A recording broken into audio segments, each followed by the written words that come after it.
We will be answering all your questions about the wedding, bonding na din namin ni Lindsay. Again, we received a lot of questions. Everyone was congratulating us. Thank you. And was also asking questions because everyone was surprised that we are here in South Africa. Alright. Lindsay, okay, the first three questions here. Why South Africa? Why not the Philippines? And how did this happen? So, Lindsay, we will start with the story. Lindsay. So we got engaged Feb. And then around March, April, PNG, so the company I work for, offered me to relocate in the US by around July or August. So, medyo timing kasi after engagement, naisip namin, uy, sakto, we can get married in the US. Legally. Yeah, legally. But then, since it's still pandemic, I was able to get my work visa. But then, she has to come in using a tourist visa. Since in the Philippines, we cannot get married. And I cannot take her as my dependent or with the expat dependent visa. So, kind of wala kaming choice kundi tourist visa. But if you're all aware, US Embassy already has like 18 months of backlog for tourist visa applications. Kasi hindi sila 100% operational since last year when the pandemic hit. So, what we decided on is pupunta ako ng US. So, I arrived July, like last week of July. And then, parang fingers crossed na lang na embassy will open up for tourist visa so that she can travel to US and then we get married there. But then, July, na-extend na naman until August daw. Hindi pa din sila magpa-process ng tourist visa. And then, by September, hindi na naman daw sila magpa-process. So, like 2 months. 2 months of waiting and then heartbreak yung experience. And it was very frustrating for the both of us kasi nga yung time difference. Hindi naman yung reason na super clingy sa isa't isa, but you know, the couple should be together sa tingin ko. I'm not really a fan of LDR, but we love each other though. So yun, what happened? So after the frustration and the sadness that we're getting na hindi ako makakakuha ng tourist visa because yun nga, no appointment schedule si US Embassy, although we have already paid for it. I have already filled out the forms. Yun na lang talaga yung appointment kasi hindi nag-open yung embassy. So, what we did was, we did a research. Talagang nag-research kami. Ano bang gagawin natin? Nag-usap kami. Magpapakasal ba tayo sa ibang bansa? Saan? Kailan? Paano? It was very difficult given na same-sex and pandemic. Talagang sobrang parang torture na mag-research. Talagang other countries allow same-sex marriage, pero dahil pandemic, hindi sila open. So, we really have to look for one. Or super expensive kasi Quarantine there. Oo, quarantine here pag uwi. Tapos, she'll be coming from the US, ako I will be coming from the Philippines. Talagang gagastos. So, parang inisa-isa namin yung websites ng countries like New Zealand, how long will it take, ano yung like requirements when we arrive. May certain countries din na upon arrival, you have to wait like 30 days before you even file for a marriage like application or something. And super scary kasi you're gonna figure it out on your own when you arrive or before you arrive, and we both are working, so ang hirap. So we tried like New Zealand, Australia, Canada. isa pa yun. I wanted to go to Canada, pero meron kasi akong ilang cousin, meron akong cousin sa Canada, meron din akong friends, pero yun nga, naka-Sinovac ako. Magka-quarantine ako, yun pa. Those are the small things that really matter na, again, another Ekis. So we had to do our research. Meron din nagtanong, why not Taiwan? Kasi Taiwan is the nearest Asia.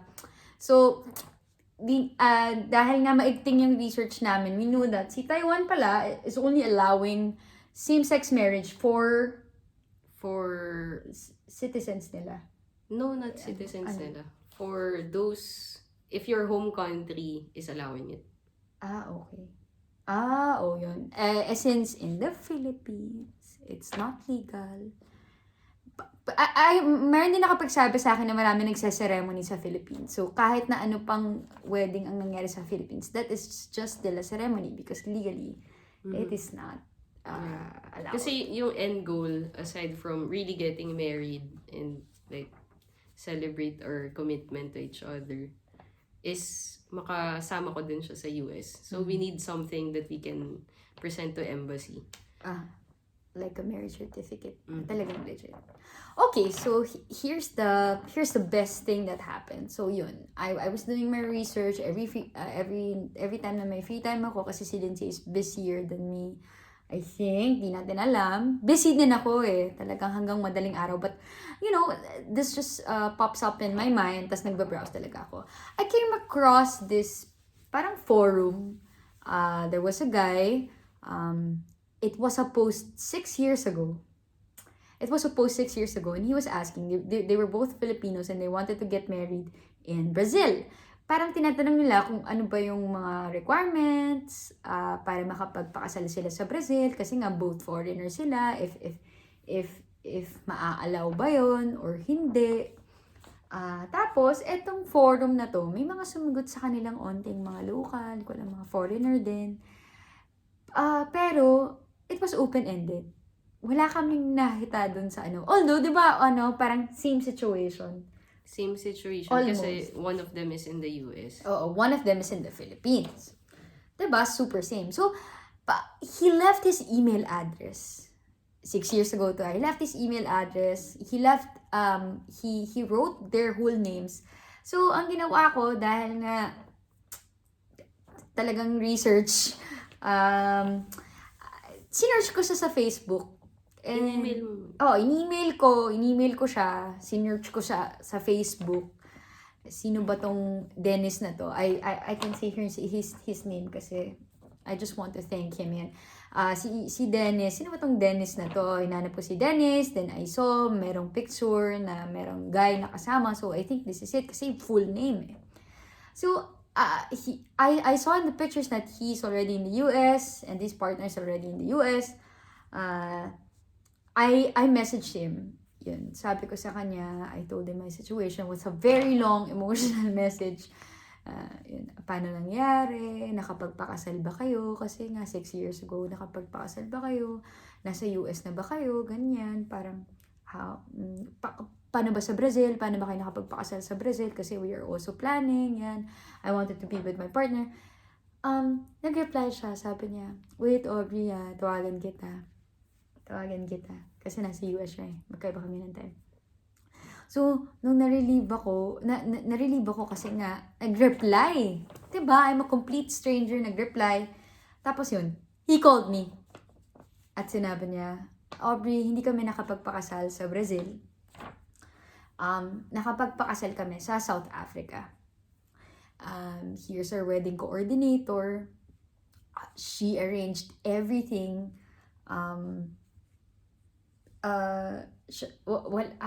Halos wala na kaming kinailangan pa. Siya lang nag-arrange ng lahat. Siguro it's just gonna cost you a bit, but yun, makakapagpakasal kayo and then you'll get the papers and this is legal, the company is legit. I also did my research running and I told Lindsay na, Lindsay, tumawag sa akin yung Dennis. Nasabi ko sa kanya, sa South Africa daw sila kinasal, hindi daw sa Brazil. Ganito yung ginawa nila. Ito yung website ng weddings. Ito yung coordinator. I emailed her immediately na sabi ko, I wanted to get married. Same sex. Tapos, I told Lindsay about it. Sobrang excited ko na agad. Mga September 30 to, no? Oo, September 30 ko to sinabi sa kanya. Tapos, yun nga. So, yan na, nag-usap kami. Punta tayo sa South Africa? Game. Oh. Magkano ba to? Mahal ba to? Mahal. Kaya ba natin to? Actually, yung package itself is kind of affordable. Kasi dalawa lang din naman kami. Yun yung wedding package. So, yung talagang parang magte-think twice ka is flight, of course. And then, kasi like, siya halfway naming dalawa. And then, yung gastos with quarantine requirements, mga ganyan. So, we had to, we had to do some research. Pero yun, pinush naman namin. Then, we planned for this week of October. As in, ASAP. So, yun nga. I was telling some people na it was not only for the L2 visa naman. We were really planning to get married. Yeah, we got engaged now. Kasi we got engaged na eh. So, naging plus na lang na this is an opportunity. This is, oh, wait, gusto ko lang mag-thank you kay Dennis kasi sobrang complete stranger si Dennis, but then he mentioned na, sabi niya, gusto ko lang makatulong sa mga kapwa ko LGBT for them not to go through the same difficulties as what they experience. So, di mo alam, complete stranger pa pala yung tutulong sa'yo. So, yun. Thank you so much, Dennis. So yun, how much did it cost? Siguro we can give them an overview ng konti. Ikaw. Ayun. Yung flight pa lang namin, ako, actually, mas mahal ako eh. Mas malapit kasi siya. Yung flight... No, it's almost the same. It's pero almost the same. there are more flights from Washington to Qatar and then Qatar to Cape Town. So, kumbaga, madaming flights available. Hindi tayo limited to the pricing ones. Okay. Kasi yung flight ko pa lang itself is already around 130,000. Yun.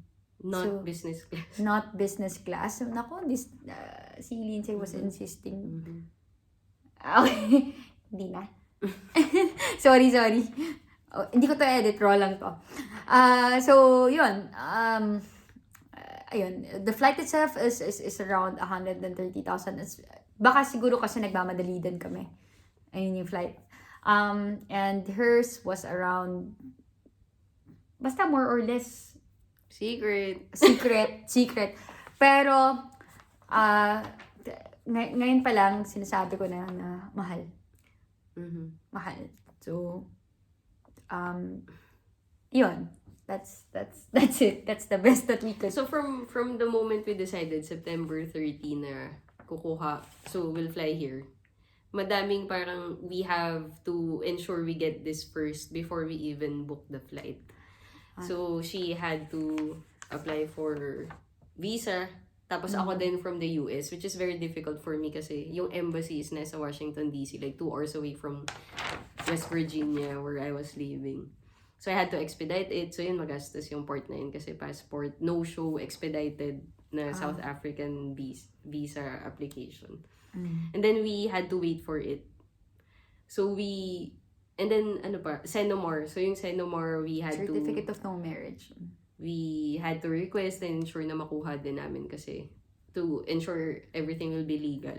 Record yun. It's a requirement. So, yung visa ko, I only got it October 6. October 6. October 6. And then, Ako maaga, October kailangan ko pang magpa-test. And then, sa US, hindi masyadong common yung test in like the Philippines. So, very grateful to PNG as well kasi tinulungan nila ako dun. So, October 6 had my test. Then, October 8 fly out. Ganun kabilis. So, October 7, nagbo-book na kami ng flight. So, a flight for October 8. Kaya siya pricey. Kaya Siguro. siya pricey. Pero in a normal day, ganun din, around 100 plus pa din. Yeah, so Siguro if you get what's that, yung promo fares. or But, parang yung mga super ahead, like months ahead. yeah, maybe. Maybe siguro. So that's it. Yung wedding itself dito, like what Lindsay said, it's affordable. Pero still Affordable and worth it for the venue, like yung Yes. place and all that. Tapos yung daily expense naman dito is fairly more expensive than Philippines, pero parang affordable naman. Siguro parang BGC living area, oo nga, ganun. cost of living. Ganyan. Okay. So, what was the process of preparing for the destination for I think your... we've answered that. I think we've answered this already. Why so fast? Yun nga, wala lang. Why so fast? Why What so fast? So, not necessarily, right? So, we got engaged in Feb, thinking we will have a ceremony in the Philippines and then get legally married after pandemic, which is super, super tagal. And then, PNG nga suddenly offered me to work at the USA. So, parang, okay, let's do this. It's perfect the there. right You can marry timing. anywhere there eh. But then, yun nga, sobrang dami. So hindi talaga siya fast for us. It's just I am very private. I am a very private Pansin mo person. naman So, ba? hindi ko siya, ayoko siyang i-share that much. But it's not fast. So it's basically from Feb until now in terms of planning. Okay. Is this legal? I think na-mention na namin, but yes, it is legal. And in the countries where same-sex marriage is legal, it is legal. And there are also some countries where hindi sila nag-allow ng same-sex marriage, but they acknowledge, they consider, right? Yes. So, actually, yung mga next steps pa in terms of legality, we have to like reach out again to other or research, Google, reach out to other LGBT friends out there kasi we don't know like paano yung process ng name, paano if we adopt a child, like paano yung mga conjugal something, ganyan. So we actually don't know. What we just know is the marriage itself is legal to countries where same-sex marriage is illegal. So like in the Philippines, until maging legal siya, it will never be acknowledged in the Philippines. So, yeah. Dito din when we were about to get married, meron din kaming mga sinulatan mga what's that? Documents. Mga documents na pinirmahan about it. Kasi wait lang, that relating to this question, can I use your surname or we can do vice versa. We don't do gender roles here. Can I use a surname or can Lindsay use mine? Yes, we could. But now, since ang goal nga is to go with her to the US, we opted na hindi ko pa palitan yung surname ko into Legaspi. Although gusto ko yun. For the reasons na hindi kasi nga legal sa Pinas. So, yun pa yung kailangan namin i-research if I change my surname to Legaspi. Although, nire-recommend din ni Dennis and some other people na nakita ko din online na wag na nga muna magpalit since mabagal daw yung process sa Pilipinas. Magiging useful sa amin yun sa US. And it doesn't matter as long as we have the legal papers. It doesn't matter Mapalegaspi, Batino, ako. As long as we are married. So, but we can definitely do that. Sabi nga sa amin ng coordinator namin, if after 10 years, gustuhan kong maging Legaspi and we are in the US, why not? And si Lindsay gusto niya maging Batino, why not? Okay. What else makes sense here? Advantages and disadvantages of getting married abroad. Bato. Advantage, very intimate. I mean, abroad and we're just like only the two of us. So wala kang stress on kamusta yung guests, ganyan, may delayed ba, or it was very intimate. And yung coordinator nga namin, and the company, her own company, yung, sila very, very happy for us. Oo, So, genuinely happy. As in, hindi sila parang no reaction na coordinators lang. So, it was very, very good. ano ba ba? And yung scenery. Yeah, yung scenery, yung Back Coven, parang, pagdating ko pa lang doon, tinitingnan ko pa lang yung beach. Naiiyak na ako, para akong nalunod dun sa beach. Naiwan ko yung sarili ko. Hindi ko makakalimutan. Every time I close my eyes, I would remember love, and yun nga, talagang, ang ganda. Parang painting, parang picture frame. It was perfect. So, yun ang one of the advantages. Yun. Hindi naman sa we don't want visitors. Of course, we want our family to be with us. Pero, yun nga, masaya yung intimate. Talagang nakapag-focus kami sa isa't isa. Right? Disadvantage? Ang mahal. Disadvantage ang mahal. Dennis also advised me na kung nagtitipid kayo, you have other options. Pero kagaya nito, si Lindsay wanted it to be special. I was opting for a cheaper hotel, parang ganun. Pero dahil si Lindsay hindi mo lahat cheaper hotel. Oh, cheaper. Kasi nga, sobrang ang mahal. Well, magkakaiba tayo ng standard ng expensive, pero ang mahal. Yun ang masasabi ko. Hindi ko kasi masabi yung amount, pero ang mahal. Si Lindsay opted for Radisson Blu waterfront. Ang dami palang Radisson Blu, pero yung waterfront, kita nyo naman ang ganda ng scenery. Parang sa view pa lang, ang mahal na ito kasi pinagawa pa namin. So, yun. But, again, it was worth it. Parang nagpakapagod ako sa work. And si Lindsay din nagpakapagod sa work for this. And, yun, masaya kami. It was worth it. So, those are the disadvantages so far. Bukod doon, yung more of the disadvantage na is because in our home country, the Philippines, hindi siya legal. So, most likely, pag umuwi kami ng Pilipinas, hanggat hindi legal sa Pilipinas, we will be single doon.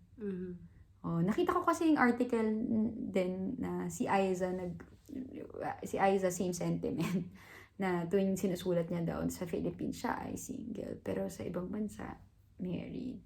'Di ba? Yun lang yung nagpapa-complicate. Pero so kahit sa hindi same-sex couples out there, I think yung complexity niya is you're gonna arrange documents. So once you get your marriage certificate, you have to get the unabridged marriage certificate, which is basically a full certificate. Have it processed from an agency, a government agency in the foreign place where you got married, and have it acknowledged in your home country. So iba pa siya, like if you're French, if you're a citizen from France, from UK, iba-iba din yung process. Yun. Yun siya. Yun. Mas smooth na nakikita ko talaga yung disadvantage sa Philippines. And also, yun nga, wala naman masyadong disadvantage getting married abroad. Ngayon lang, because of the pandemic. Another gastos thing is the RT-PCRs. And pag uwi ko ng Pilipinas, I will be in quarantine kasi nga, yellow flag country to. So, yun. Yun yung mga disadvantage. But, well, I still think it's worth it. Okay, eto. The food here, kumusta daw? Short lang to masarap. Masarap, in fairness. Yung breakfast sa hotel, masarap. So, nasa waterfront kami, so very near the beach. So, seafood is the best. We ate. Relatively cheap. Then, like, oysters are cheap and fresh. So, there are oysters sa buffet, sa breakfast buffet. And then, wow. Meat lovers sila. So, steak. Yeah, chicken, South African meat. Pork, or good. And then, may influence of kind of Indian, Malay cuisine. So, may curry. Sarap. And then, madaming sushi, sashimi. Kasi nga fish. At saka sea. Alright. We said, did we dance? Waka waka. Yes, we did. Let me know if you want me to upload it. Joke lang. Kasi baka mag-away kami ni si... Joke lang. Oo, my family danced with us. It's gonna be a cute spoof. Pero dahil wala pa ako masyadong time and pagod dito. Sige, upload ko yun. Nakakainis tong tanong na to. Okay. Lastly, advice for the LGBTs. Paano advice? Getting married? Or... Oh, siguro, getting married. Ano ko sa inyo, ba't ka advice, Push. oo, push. Push for it. Mag-ipot. Well, yeah. Actually, mas complex yung lives natin. So, we really need more money than the usual, the non-same-sex couples. And patience, I would say. I mean, madami talagang frustrations kami. And we fought a lot, you know, triggered by the stress of arranging everything. Pero at the end of the day, you realize na bakit nga ba kami nag-aaway. I mean, hindi naman namin kasalanan. So, yun lang, patience and acceptance na the world is still not there in terms of acceptance and celebration of love. So, we have to be a bit patient, but at the same time, push for what we want, ganyan, without intentionally hurting other people. So we just, celebrate love, and eventually, I believe na the world, like every other country, will, like the Philippines, my God, super stressful ng Philippines. Isipan nyo kung legal sa Philippines, wala, smooth. Sana umalis kami sabay. Yun yung isa pang devastating part when she was about to leave. Sabi ko, bakit ba kailangan? Sabi ko, tignan mo kung kasal tayo. Naiinggit kami. Honestly, naiinggit kami sa iba. Yun. Siguro may advice din ako sa ibang couples, kahit dun sa guy and girl, na kahit sa opposite sex, na don't take it for granted. Sobrang accessible ng marriage if yun, kagaya nito, kung kailangan namin maraming pagdaanan pa. However, it turned out nice, but yun. For the LGBTs, dahil hulog ng langit si Dennis for me, for us, we wanted to pay it forward, and hopefully this will help others too. And if anybody else has questions, and kung may makapag-research, plano ko kasing i-blog yung nangyari, just for the sake of helping others. Gusto ko yung sinabi ni Dennis na gusto niyang tulungan yung kapwa niya LGBTs for this. Although, hindi ako tumatakbo chill lang tayo. Yun, pero gusto ko din talagang tumulong, and it was a wonderful experience. Although it was hard, it was wonderful, and everything turned out as how we sort of planned it, Yun. Again, we would like to thank everyone for sending us their best wishes, and Say and I are very happy, malayo man, malapit, maghihiwalay na naman kami for some time, pero okay na kami, we accomplished something, and yun, love is love, no matter what your color is, your gender, whatsoever, love is love, and that's it. Thank you. Thank you to PNG, to my PNG family, kasi sobrang rush nga siya. So, parang bago pa lang siya sa work. October 2, I just message everyone na I'll get married by this time. Not sure, but we plan to get married. So, if I can take some days off, and they're very supportive of it. Kahit 2 months pa lang siya sa work. Thank you so much, PNG, for supporting. I think Si and I wouldn't be able to do this also without you. Thanks to our families for supporting yun. And also thank you to everyone. Yun nga. Thank you guys and hope this helps. Bye bye.